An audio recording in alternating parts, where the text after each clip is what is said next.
Assalamualaikum warahmatullahi wabarakatuh. Kembali lagi di Resensi Institute Channel. Buku Orange Economy adalah karya Felipe Buitrago Preto dan Ivan Deque Marquez, dua penulis berkebangsaan Kolombia yang menulis buku ini pada tahun 2013.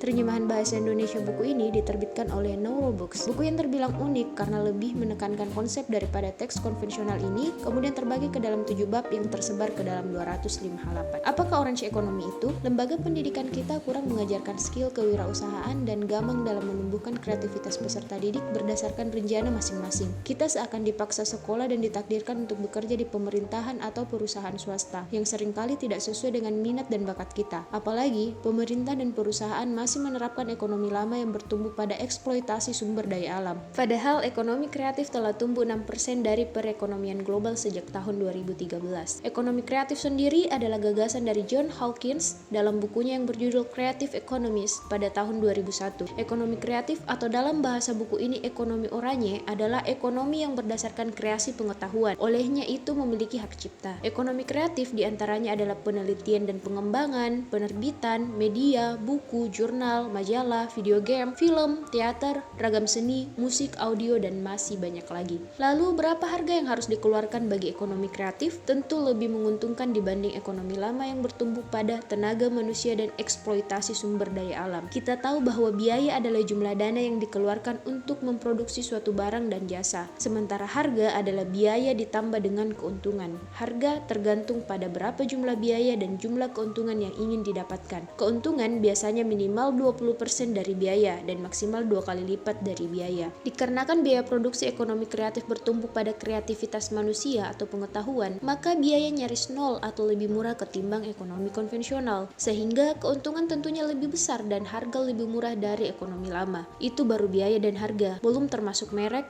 yaitu nilai suatu produk. Misalnya nilai Apple dalam industri gadget, atau nilai McD pada industri fast food. Dengan merek, keuntungan dapat lebih besar lagi. Singkatnya, ekonomi kreatif menawarkan beragam ide untuk pembangunan dunia yang lebih baik. Ekonomi kreatif tidak mengeksploitasi alam, tidak pula merobotkan manusia dengan pekerjaan rutinitas harian yang menyampingkan kreativitas. Alih-alih menghambat dengan ide segar dan orisinil, setiap harinya ekonomi kreatif pada gilirannya menjadi lokomotif yang membangun peradaban umat manusia dengan tetap memperhatikan keberlanjutan lingkungan hidup. Ide-ide untuk pembangunan tersebut dapat disingkat ke dalam 7I, yaitu informasi, institusi, industri, infrastruktur, integrasi, inklusi, dan inspirasi. Nah, peran sarinya dari buku ini, sebagaimana jeruk yang berwarna oranye, ekonomi kreatif adalah perasaan terbaik dari ekonomi atau jeruk secara umum. Maka kembali dengan dua kisah di awal tentang putus sekolah dan bekerja di suatu renjana dapat kita urai benang merahnya, bahwa mungkin ekonomi kreatif dapat menjadi salah satu solusi untuk menjembatani pendidikan dengan kesejahteraan.